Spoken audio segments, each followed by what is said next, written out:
Hello, everybody, and welcome to NinjaChris Silly History. And I'm NinjaChris.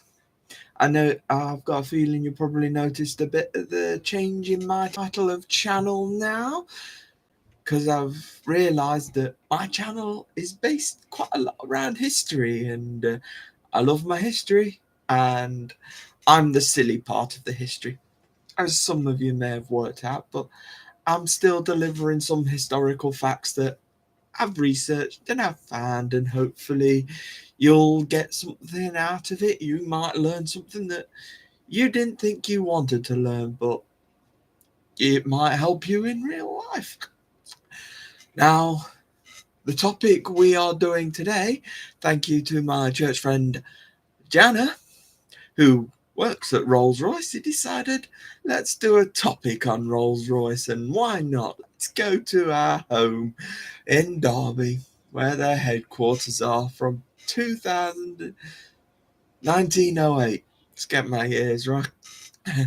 Because, Rolls Royce actually started sort of in 1906. 1906. So, yeah, Henry, who is it? Sir Frederick Henry Royce and Charles Stuart Rolls. Them two came together and decided to make Rolls Royce.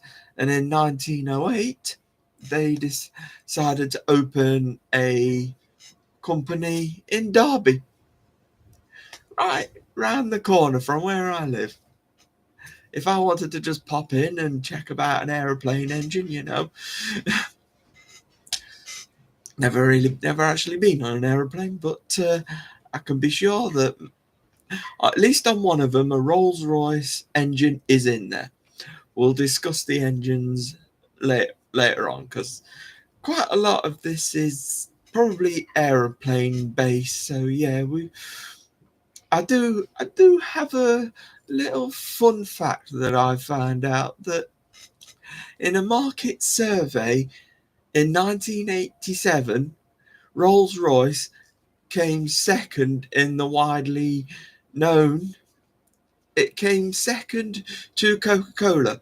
So you either choose Coca-Cola or Rolls Royce. Not They're very contrasting to each other, aren't they? Do you want to have a drink of Coke, or do you want to have an aeroplane engine?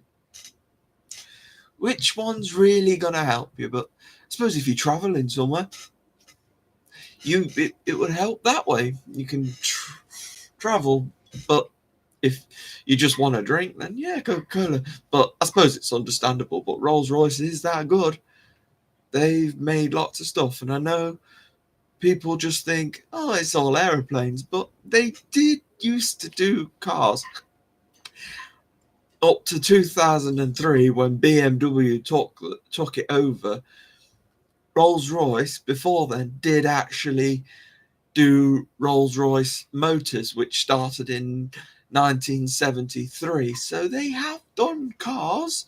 So it's not like they haven't. It's just nowadays they mostly focus on the aeroplane engines and stuff, which is fair enough.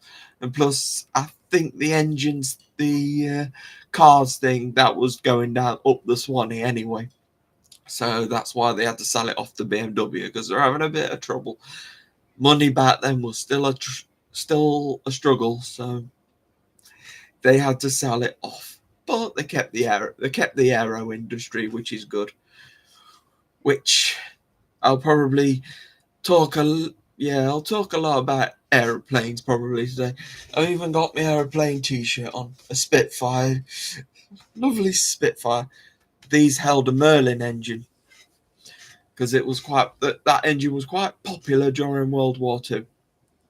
Oh yes, it's going to be mostly at the start. It's going to be mostly based around World Wars. Probably not not the most greatest of topics to cover, but if Rolls Royce had something to do with it, I've kind of got to get involved, because our engines for our Spitfires and the other planes, they had to have some sort of engine in them, or else, well, they wouldn't fly. Literally, they needed something to give them that little push. Give them a push, a little bit. Maybe not. Oh, you give them a little push. Give them a push. Yeah, let's try and push them off. Yeah, they'll go up, and with their guns, trying to take down the Germans or whoever they're fighting that day. The World War though is full of interesting things. It's like, no, I don't really want to know. The Holocaust was the worst part of it. I mean, come on, that's just wrong. And even the Chinese and the Japanese, they took over and started doing that sort of thing over in their neck of the woods as well. They started using it for medical research. I mean, you're killing people off, but using their dead bodies as medical research. I mean, come on. And I am sorry that this has gone so dark so soon. Anyway, aeroplanes. Yes, the people at Rolls Royce. So yes, we got Henry Royce and Charles Stuart Rolls. Yes, but there is some other people who I found that were part of the Rolls Royce family. We have a Claude Goodman Johnson, who was a manufacturer and managing director at Rolls Royce. Good for him. Ernest Hives, head of Rolls Royce area engines and chairman. So that guy obviously had all the money to give away. Well, it worked. Rolls Royce is still going very strong today, and I'm glad about it because it's very helpful in the world. My granddad used to work there, and he's got certificates and everything just to show, I did that. I was there for 25 years. I was doing great stuff. I was building, I was putting stuff together. I don't know, doing security, because I think my grandma did that as well. She was investigating that sort of thing, making sure that everything was kosher. Yeah. So yeah, it's good to have know that you've got a family member that used to work for them. That's always a nice thing, isn't it? So yeah, after Ernest Hives, I've got Adrian Lombard, who was an aeronautical engineer.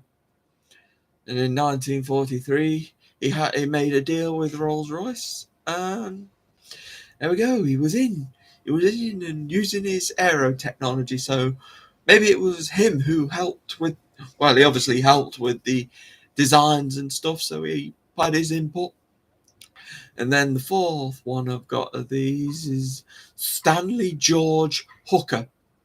He was the math guy. He had all the numbers. He knew what he was doing, and he was an engineer as well. And he joined Rolls Royce in 1937. So well done him. Well done. Oh, I'm so glad Rolls Royce is in Derby. It feels so good having something so famous in your own town. I mean, in Britain is quite well known for the East Midlands Railway as well, but don't want to go too far into that. Nobody suggested that topic, so if you want me to do trains, you'll have to suggest it. But so far, nobody suggested trains. I ain't doing trains, not yet. We're doing, we're on Rolls Royce, and they do more than enough. So yeah,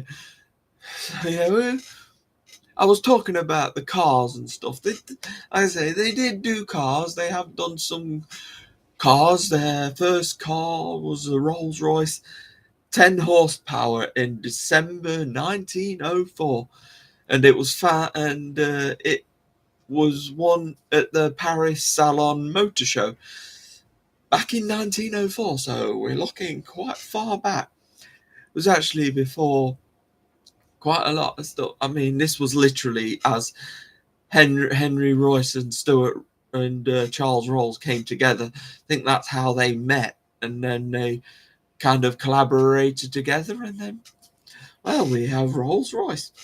Perfect name for those two. I mean, it works lovely, doesn't it?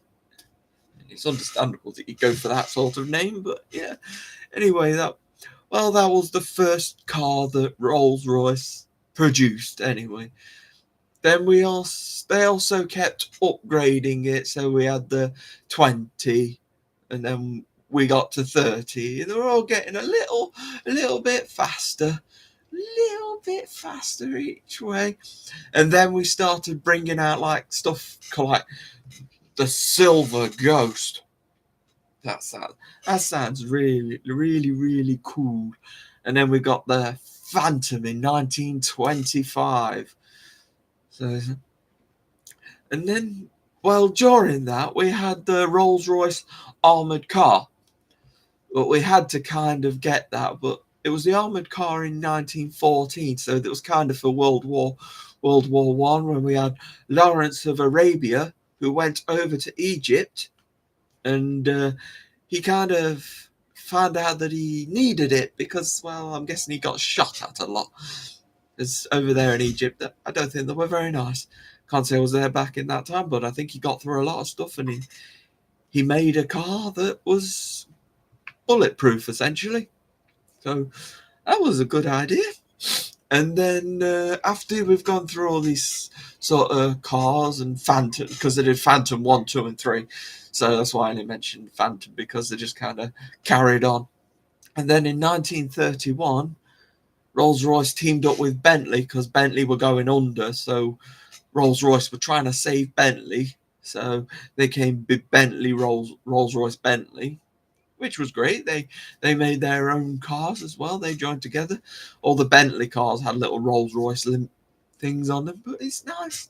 It's nice that Rolls Royce did actually used to do cars. They did used to actually make cars, and they had their own company. Part of it was the Rolls Royce Motors, which started in 1973, which again is really good that they had their actual thing. And then they were getting into a little bit of trouble, so they had to join up with someone else. They had to invite Vickers Limited in, so they had to kind of help out. And then in 1984, they signed a contract with Perkins Engines, which are more diesel-based engines. So I think that was them trying to open up their parameters a little bit, because they were like, we can't just stick with petrol engines. We want to try and get some diesel engines in. And then in 1998, they added the Volkswagen Group, and this was basically the last leg of Rolls Royce Motors, because it went up to 2002. And then 2003 was when they had to be bought by BMW. And since then, Rolls-Royce has been made by BMW. And their little company is Rolls-Royce Motor Cars. Not Rolls-Royce Motors, Rolls-Royce Motor Cars. And that is up in Goodwood, I believe. That's where it mostly started. And yeah, so no more cars at Rolls-Royce. It's pretty much all aeroplanes, all aero engines. They don't make aeroplanes. They just make the engines. The aeroplane people they build their own stuff. Probably, I don't know where they build them, but they end up on the airstrip and then they fly away. Again, I could do aeroplanes if you want, but you'd have to suggest it. If you want me to do any topics, maybe you've heard something that you would love to hear me talk about at some point, just leave something in the comments. Just leave something in the comments and I'll see if I can work with it. But your suggestions are always welcome, of course. And now I believe we could get onto some engines in a bit, but I feel like I need a drink. If you don't mind, I'm gonna have a little drink, and I'm gonna see what everybody else is doing. I'm gonna say hello to some people. Okay, so who we got eating? Okay, Philly. Hi, Anna, Philly Mouse. It's great to see you here. Joanne, great to see you here. I feel like I haven't seen you for ages. It's great to have you come back. You got some good bacon. Hello, MLG. Again, lovely to see you coming back. Oh, yeah. Sorry about bringing up the World War II. It's just like, I know it's a dangerous area to go to, but I can't really not touch on it because, well, that's where all their engines were created because of the time that they were in. It's kind of where all the engines were used because it was all in the aeroplanes. And as I say, the Spitfire was definitely one of them. So we had no real choice really but to have to bring the world wars in. And obviously the bits in between you have, and just the bits after, they still had the aeroplanes, but because we still had wars going on. But after World War II, we kind of went into the Cold War, so we weren't really fighting as much. It was just us that was just fighting for technology. I've got the best technology, that sort of thing. But they were still having their own little fights, which is fairly interesting. They wanted the best aeroplanes. They wanted to go, look at me, I've got the best aeroplanes here. I've got the best aero engines. Oh, I've got Rolls Royce. Ooh, I've got it all here. Like a big one I've noticed was a big engine that I've noticed was the RB211. That was quite a big engine that wanted to do really, really well. It eventually did, but in the 1960s it was a bit mismanaged. They had a bit of trouble with it, but thankfully 11 years later in 1971 they managed to get it right, and it became the high bypass turbofan engine. Basically it used most of the engines that we talk about mostly require using a lot of air and hot air and stuff, and just do it a little bit different, like, because you got turbojet engine, uber, extreme, ultra turbo, that sort of stuff. It's just they're all basically the same thing. Some are just a bit hotter than the others that fire out, and you got a lot of little bit of burn out the backside.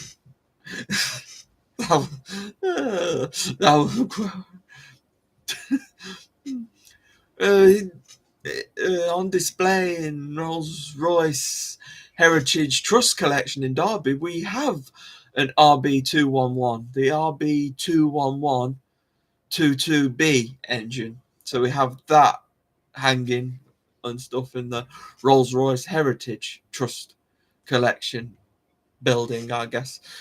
Never been there personally. And there's other places and other companies that were connected with Rolls Royce, because we had like Park Ward in 1939 and kind of joined up and helped out. I believe that they helped out during the war. We had H.J. Mulliner and Co. They did in 1959. So, yeah. We had Mull Park Ward. I'm guessing that's Mulliner Park Ward. And that was in 1961. So they were big coach builders and stuff. So that was like I think that was like coaches for aeroplanes and stuff. So they built it, and then they put the engines on. Wouldn't be a good plane without an engine on it, would it? And we need the coach. Can't just have the engine. We need a coach. We need somewhere where we can put the people. And we don't want any accidents. We don't want any aeroplane accidents. I mean, there has been a lot of accidents because of their engines. They're not perfect. They weren't perfect. I mean, come on. We were, especially down in the World War eras. I mean, come on. The technology hadn't quite moved on as we are now. So yes, they are going to have accidents. And probably quite a lot of them were probably shot down, so we didn't have to worry about it. And yeah, probably not the best way to look at it. So yeah, that was the coach builders that was bought by Rolls Royce, yes. And then we had the Bristol Aircraft Holdings, which came in 1966, which are the Bristol Aeroplane Company and Bristol Siddeley Engines. So yeah, it's all cool. It's all cool. I'm really getting it. Woo, go, go, go. Oh, Catherine, hello. And I feel like I haven't seen you for ages either. So it's good to see somebody. Oh, you're all coming in. So it's good to see people come back and saying hello. I hope you're all enjoying yourself so far, and you're all enjoying just having a chat. To be fair, after a month without talking to some of us, it's quite nice just to come together, have a chat. Yeah, the show's about Rolls Royce. I'm sharing the history of Rolls Royce. We're having a chat, a bit of banter about Rolls Royce, but at the end of the day, this is just come in, just have a nice little natter with each other, have a chat. Maybe you've got some snacks, you got your drinks.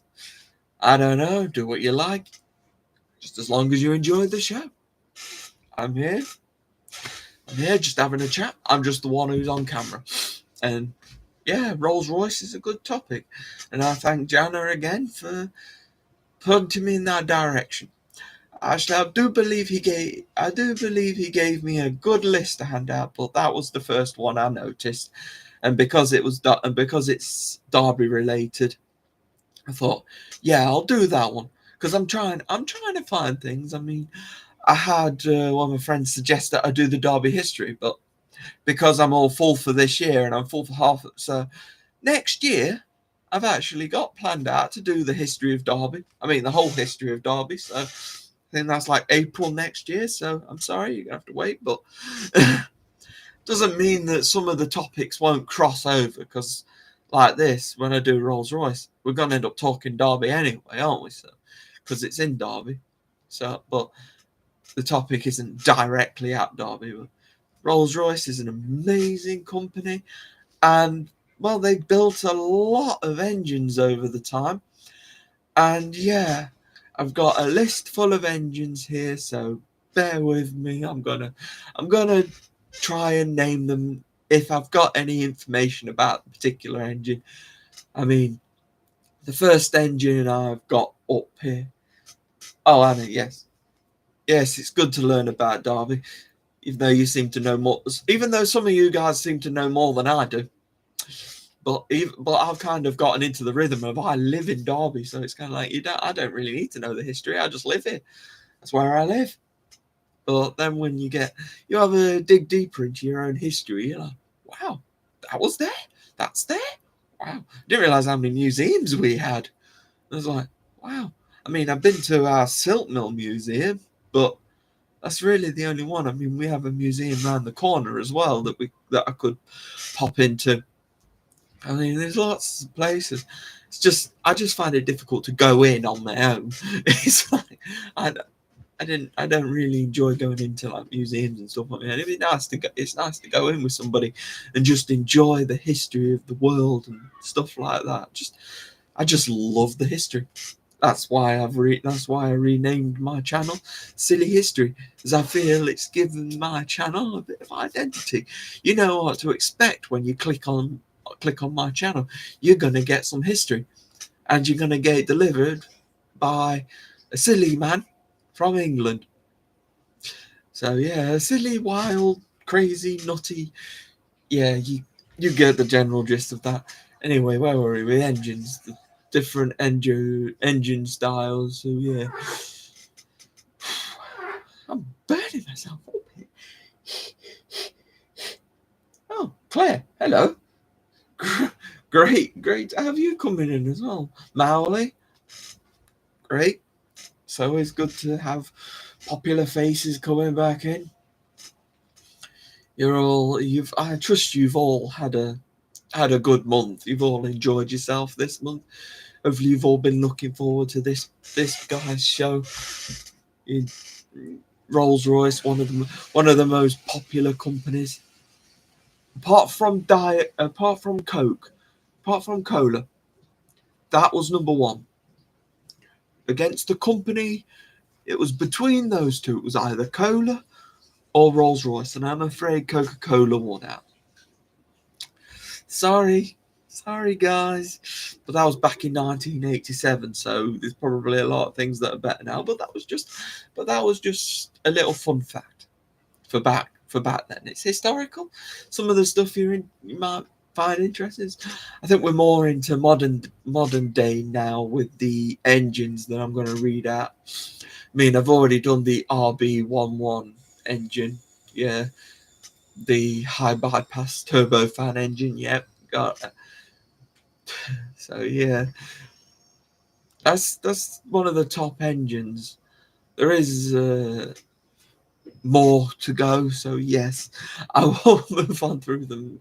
The next one I've got written down here is the ICEG Civil Aero, which was in 1987, so it's quite recent.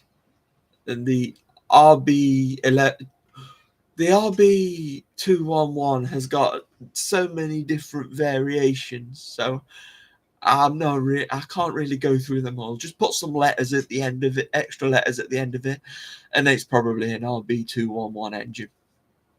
But it's a very important type of engine, and because they made so many different versions, they have to put the numbers at the end of it so you can identify which engine it is and which plane or whatever you're putting it into is the right one. But yeah, you know what I mean. You're gonna have a lot of engines, so that's a lot of fun for the people, the engineers and stuff, to work out. Apparently, it takes so long to make sure the engines are all sorted. It takes ages because they've got to go through testing processes.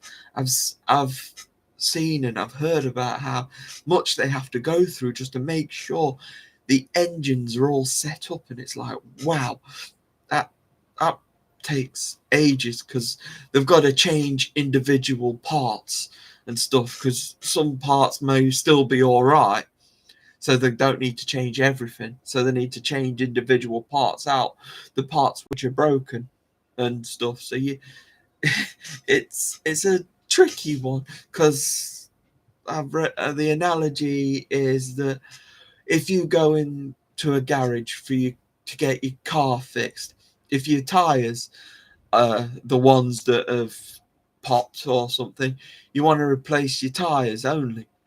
You don't want to, and if your window wipers are still working fine, you don't want to just go and change those because they're fine. So it's kind of like that. You've got to work out which part needs fixing, but you've also got to make sure the bits that are okay stay there and be okay. So that, I think, what makes it so hard and such a long process, but it's worth it in the end because we've still got aeroplanes in the sky, and yeah, it's great, guys. So yeah, the RCG Civil Hero in '87. Yes, that was one. We got the Avon engine, which is in 1947, which was the first axial jet engine, which was gas powered. So yeah, that was the Avon. Then we have the Dart engine in 1946, which was a turboprop engine, which means that the turbine drives the propeller. So there's a little bit of energy and stuff in there, and it makes the propeller go woo. Essentially, there was about 7,100 made, I believe. Why am I putting an accent on now? I don't need to do that. Oh, that's me. And then we have the Clyde engine, which was in 1945. Seems to be going back in time with these here. I've got them in the wrong order. Oh well, just keep going back in time with these. And the Conway engine, 1960. So we're going forward again. We're going back more modern again. Oh, we're going back again with Tyne. The Tyne in 1955. You know what? I don't know why I put the dates on it, because they're all at different eras. They all did their own little thing. Yeah, so they all kind of made sure planes stayed in the sky. I think they probably used for other things as well, maybe. But hey, next we've got some military aero engines. So these are definitely engines for planes. So we've got the RB 1199. There's loads of different versions of those. So again, like the RB211, just add a load of extra letters and numbers at the end, and you probably made a new engine. You probably made an engine.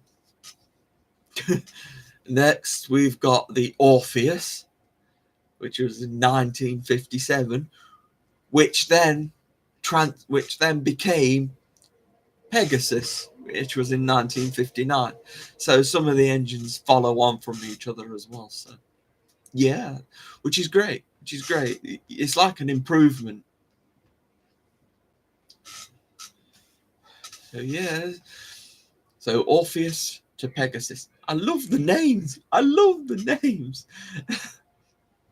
Next, we've got Adieu. I haven't got a date for that one. I don't think there was one for that one. And we've got the Viper.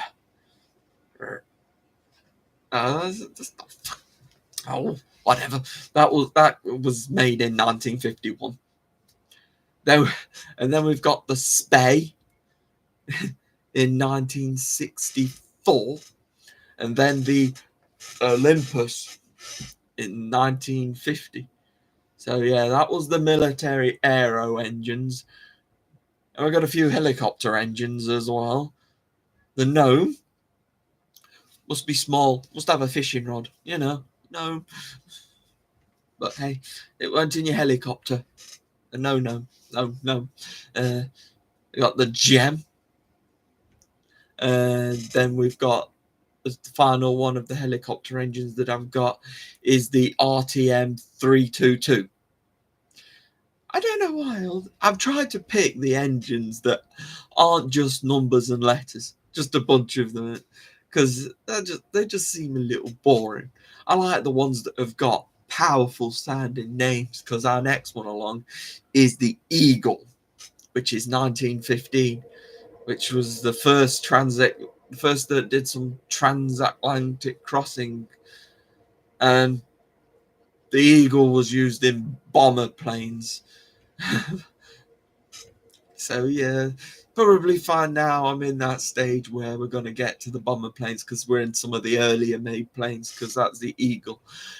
And then we've got the Hawk in the 1916, which is a 6-cylinder version of which is basically an improved version of the Eagle, which made it a bit more reliable and give it a little bit more speed. So yeah, so that was the Hawk. And then we're on to the Falcon. Started production in 1960, which is essentially the smaller cousin of the Eagle. They seem all to be related to the Eagle. The Eagle seems to have it all, but it's either bigger that the Hawk was bigger than the Eagle, and Falcon is just a little bit smaller. And then we've got Condor.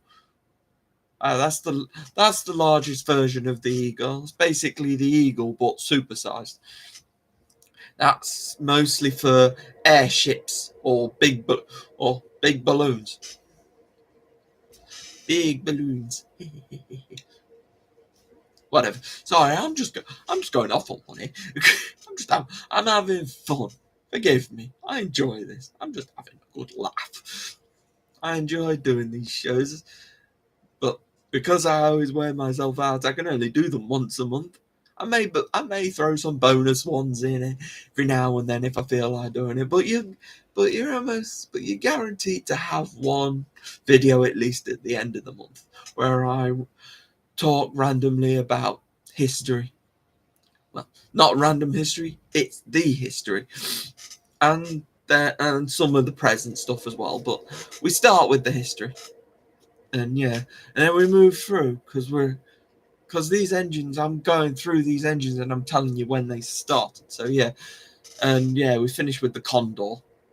Now we're on to the Kestrel, which was 1926, which was mostly as an aircraft engine, which was during the interwar period. So they used it for British fighters. They carried them around, and then probably dropped them off so we could attack somebody.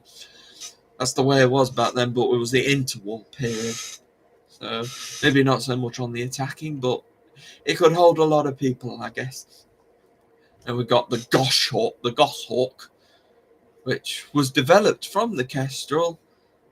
Is one of those that was named after the birds of prey. They seem to like to focus on like birds or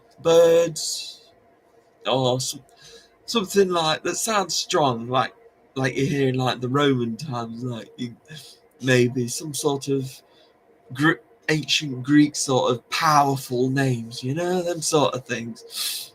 Next, and then the Goshawk was 1933, so that was when Hitler came into power. I know you probably don't really need to know that too much, but he became, was it Chancellor of Germany? And that was the beginning of that Nazi empire, so that might be why the Goshawk came in. They had to develop the Kestrel to account for all of the stuff that Hitler was trying to do, so I guess they had to work all that in. Then we go to the Peregrine, which didn't have many made, but they started in 1938. There was only 301 built, so it obviously didn't really take off. They used the airplanes like the Gloucester F937 and the Westland Whirlwind. I believe they're the planes that they use. No, I know they're the planes that they used. Next up, we have the Vulture, which was from 1937 to 1941. There was only 538 of those built, and I guess they used them all up. I've got a feeling quite a lot of these, the ones that aren't being used anymore, if you go into a museum, there's usually one left over, and they keep it locked behind a glass case, so you can still see it. So it's kind of like these last ones, these will be locked. These will be locked in a case, but behind a glass case, so people can still look at them, but they're essentially dormant, useless now, because they've got a lot better stuff that they can use. So yeah, that's the Vulture. And then we've got the X or Boreas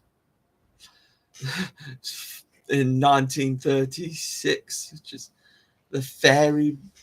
It was used in the Fairy battle. Apparently that was the consumer. Anyway, that was 1936. I'm guessing that was preparing for the war again. And then we had the Pennine, which was in 1945. That was built and tested, but never actually flown. So it went through them test phases, them long, arduous test phases, but it never actually got put onto a plane. So yeah, that's the joys of testing the engine. You basically can give the effects of the engine if it was on an aeroplane, but it's never actually flown. So that's the difference between test. Doesn't mean it was tested in air, it just means it was tested in the factory, but never actually got put onto anything that will actually fly, or put onto anything that will make it fly. So that's the Pennine in 1945. They had a go, but it didn't go on a plane. Oh well, maybe next time. Maybe it was a one-off thing. Maybe they haven't got anymore. We got the Buzzard in 1928. That was basically another version of the Kestrel. It was another. They like to do bigger versions. They're not content on just that one. They wanna make it bigger, and then they give it a new name and say this is a new one. It's like, nah, you've just essentially given it an upgrade. You made it a bit bigger. And we've got the R type and the R engine, which I believe stood for the racing engine, which, well, it stands to reason that it was based around, put it in a plane and see how fast you go. And it was a competition kind of engine. They put it in cars and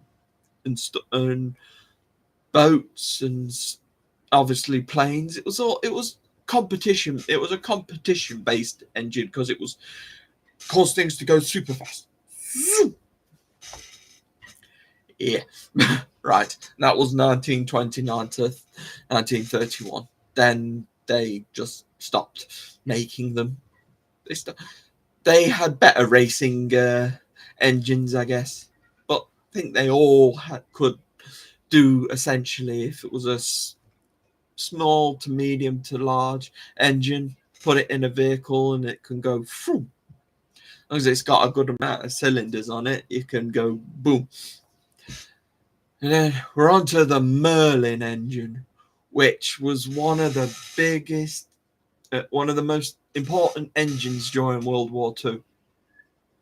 It came into power, it came into the building in 1933, but it only ever really came into its own when we got to World War II, and we got the Spitfire, and it also went on the Hawker Hurricane. It also helped with military transport and stuff like that. Good airliners. That's one where, I believe, where we transport soldiers and everything. Then we had the Meteor engine from 41 to 64. That was developed from the Merlin. It's basically your tank engines.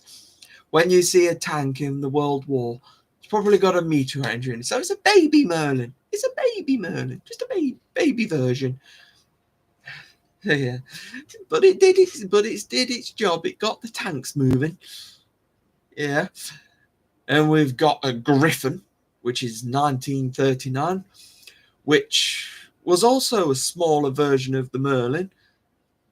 And yeah, it went in a Fairy Firefly and was built and was also occasionally used in a Spitfire.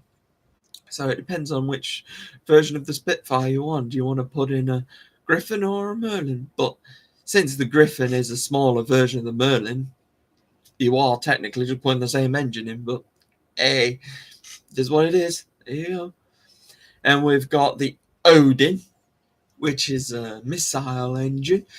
Basically, I believe that's what when you got a tank or something, that's what fires that out. You've got your Meteor engine to make sure it goes on, but some sort of engine has got to power the machine guns and stuff like that.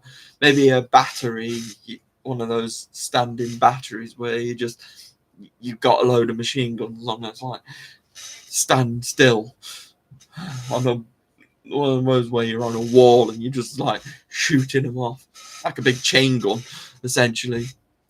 But do they really need an engine? I don't know. Maybe they do. But somebody's got to power it. Got to be powered underneath. But anyway, then we're on to the Krekki. She's made in 1941. Fortunately, it was never flown again. But the Spitfire wanted to try it out, but never bothered in the end because they got their Merlins and Meteor and Griffins and stuff. They didn't need a Krekki. So in 1941, it was started. It was like, come on, pick me. Oh, you've chosen others, you little swine. Wanted a turn. It was there. Oh, yeah, give me a go. I want a turn. Oh, you chose the other one. And we've got the Welland, which was made in 1942, which then turned into... This is kind of a transformation phase. So we went from the Welland, now we're going into the Derwent DB37, which was in 1943. And then we moved to the Trent, which is actually a very important engine in the UK right now, because this is the advanced version of the RB211. So when the RB211 is still used today, but the Trent has become more popular, and they named it after the River Trent, obviously, which makes sense. And it's become very popular now. So yeah, that started in 1944, but over the years. It's kept improving. They've got different versions. The Trent 1000, I believe, is one of the most populars here in aeroplane engines, because I believe they use them in like the Boeing planes and the Concords. So very popular planes and stuff, and Airbuses. So yeah, they're very, very important. And then we also have in 1944, the Nin came into power. So I don't know much about that one, but it came into power and it did its job and it flew a load of planes. That's the thing, there's loads of different types of planes out there, so it's kind of just take your pick and hope that you can almost be certain that one of them is going to have a Rolls Royce engine in it, because there's such a massive list of engines. They can chop and change, so I can't give you a direct engine per se. I'm just trying to give you like the populace. Kittens. Sorry. Anyway, yeah, popular engines, but yeah, the Trent one has become the most popular because it's one of the most recent ones that have been upgraded. Like I say, the Trent 1000 seems to be. I mean, they've got the 1500, which I believe does other things, but the 1000 is the one that kept sticking out at me, and it was like, oh, this is the one that is mostly used in planes. I think it's mostly costs as well, because these engines aren't cheap. I mean, you see, if you've been near an aeroplane engine, you see how big they are, and they've got to be tested and everything, and there's a lot of effort that goes into that, a lot of effort that people don't think, because they always see the plane and they just take things for granted, and it's like, I'm just going to go on holiday, look at that, plane's already there. They don't know how much effort actually went into making that plane.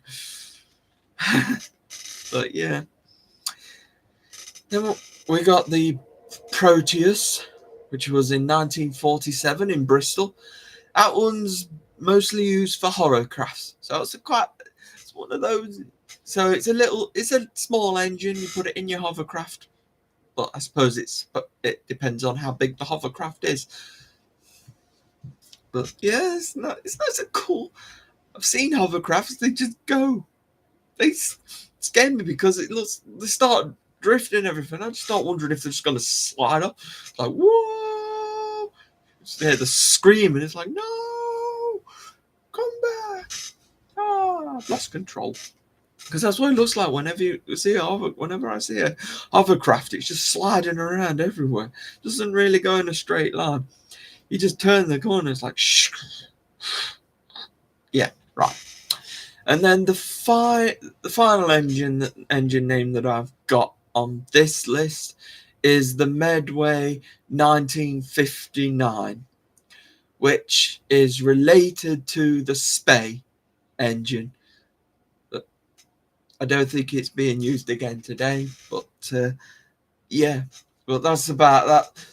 That's the engines and stuff I've spoke through, and well, that's all the information I've got here now. We can all discuss, but you're all having a good. Oh, Johan, I just see the magical engine. Yes, it's magic. It makes solid things on the ground fly. It's an amazing thing, that is. Yes, and it also helped planes with missiles and stuff shoot the Germans and whatever. Oh, Jenna, hi. I wasn't expecting you to show up, but it's great to have you here as well. Thank you. Yeah, thank you. Yeah, it's a t-shirt I've been holding on to for the last month. But yeah, it's great. It's warm around here still. It was meant to cool down a bit. So it was meant to rain today. Didn't happen. It looked dull, but I thought it was going to rain. Oh, Sam, you're here as well. Oh, hi. Oh, joining in. It's nice to see you guys live. I'm sure you've come in. Well, you've come in later, but you can always catch up. It's always you're always available to watch again. But it's nice to have you guys here live and enjoying the joys of me live on camera. And yeah, I'll talk to you guys probably again tomorrow. But hey, yeah, the rain, the rain is it's testing us. Hopefully, Zeppelin. Ooh, interesting. Yeah, that'll come back round to World War again. Trying to find less depressing topics. I mean, I find it a bit difficult to talk about all the world wars and stuff, but with this one, I've kind of had to, because most of the engines, that's where Rolls Royce really came into its own. Really, it became so famous for putting it into aeroplane battle engines and stuff. For engines even before the World War One and all these planes and everything. So everything's great. Oh, um, I really gone the big one. I mean, now 51 minutes. Have I done that much really? Wow. Time flies when you're having fun.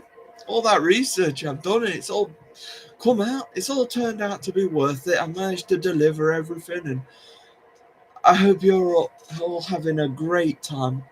You've all had a great day, and I hope you all have a great tomorrow. I've had a very, very busy weekend, and I'm going to have a very good Sunday.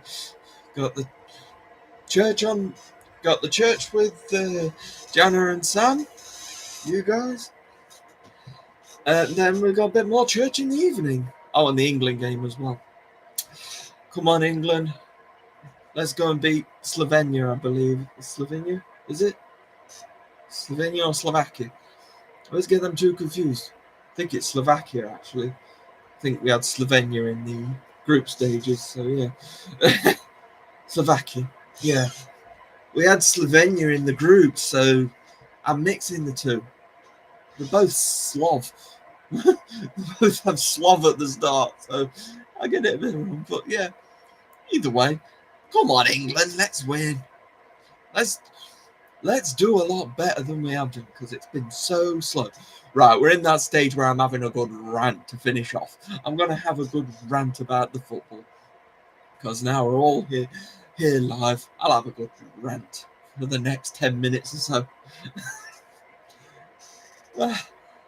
So if you've got anything, if you think, especially you, Jenna, if you've got anything that if you think I've missed anything, any engines that you might work with, or something you want to share, you want to fill in a few gaps for me, if you got any insight information you want to share with us all, that's absolutely fine. MLG, I'm glad to provide some sort of service, and I hope you all take something away from this, some information. I just love history. I love talking history. I love finding the history of things, no matter how modern the history is. I mean, the history gap for Rolls Royce wasn't exactly as big as going back 6,000 years ago, but hey, I mean, some of the objects that we had were probably around about 600,000 years ago and everything. And eventually all them things had to come together, and we had to come up with the engine somehow, because we weren't started with airplanes, but we had to find stuff back in like the Iron Age and stuff like that, and steel ages and stuff like that. And we have steel on planes and everything now. So if we didn't have the steel and stone and iron ages and stuff, we wouldn't have planes and stuff like we have, and we wouldn't have the equipment that gives us planes or gives us the energy. And if we didn't have people like Tesla and Benjamin Franklin, who managed to work out energy and bringing it all together, we wouldn't be having the electricity on a plane right now. So all of these things, they all come together. So yeah, I can go right back in time because they all kind of are they're all part of the evolution to get to the engines, to the Rolls Royce engines and stuff that we have today. So yeah, if we didn't have all that stuff happen about 20,000 years ago, we wouldn't have had that opportunity to have them things. But hey, I'm still going. How can I keep going? It's like I just take a quick breather and then I'm off again. Yeah. Oh, Joanne, are you leaving? Okay. Well, thank you for being here, Joanne. It's been great. It's been great to always have everybody. Everybody's welcome. I welcome everybody who wants to show up. If you want to show up, you want to get involved, that's great. We're just having a chat like anybody else. It's just I'm the only one who's on camera in this case. But you guys are just chatting down the chat, and I'm happy to chat with you down the chat. Wow, that's a lot of chatting.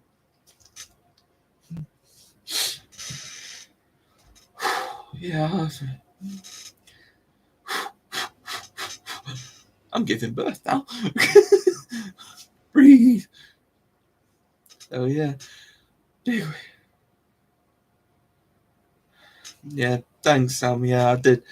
Yeah, I did I've been doing a lot of research lately. It's all the efforts I have to put into the research. It can take a while, but sometimes most of the stuff I can already kind of work out already, but it's essentially filling in some of the gaps. But eventually, when I've researched so much, a lot of the information will already be stuck in because, as I've said, there's crossovers between stuff. So yeah. So some of the information that I gained from past videos, I mean, yeah, next April I'm doing the history of Derby, so I can include Rolls Royce again in that one next year because it's all part of Derby. Goodness, when I do the history of Derby, that's gonna be hard to condense into 1 hour because there's a lot of stuff that's happened in Derby. I mean, we've had the Romans in Derby. That was one of the Romans actually were in Derby, and the Midlands, they were a good part of it because they took over and they settled over here.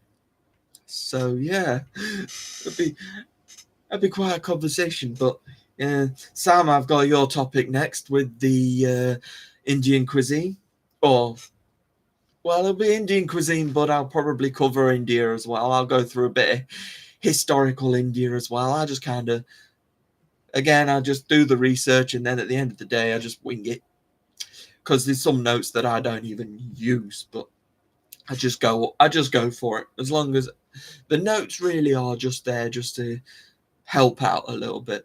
Most of the time, I can just go for it. I'm just like, whoop, go, just because everything's already in there. I'm just loving this. I'm just loving this. So it's just it.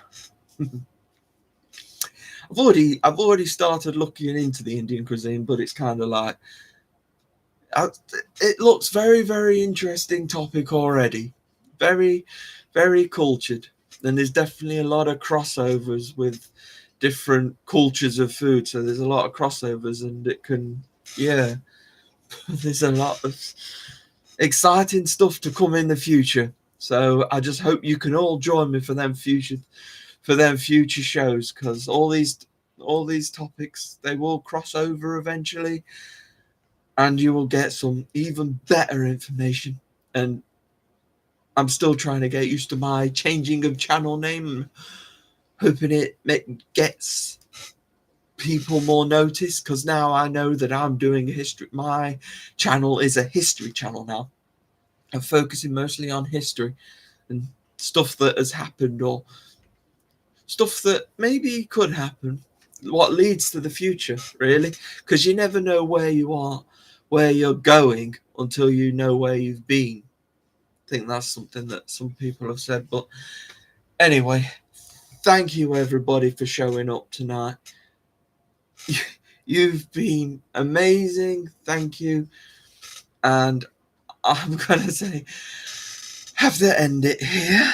But yep, thank you. You've all been wonderful, and I hope to see you all next month for the Indian cuisine and whatever other ramblings I decide to do during that show. But I hope to see you again, and just whether you come live or watch later, I'm happy with you, whatever format. And just thank you, and thank you, Jana, for giving me this topic or suggesting one of these many topics you gave out. But anyway, thank you, and I'm still rambling. Okay, I will see you again very soon. See you, Jana and Sam, tomorrow. Okay, bye. Goodbye, everybody.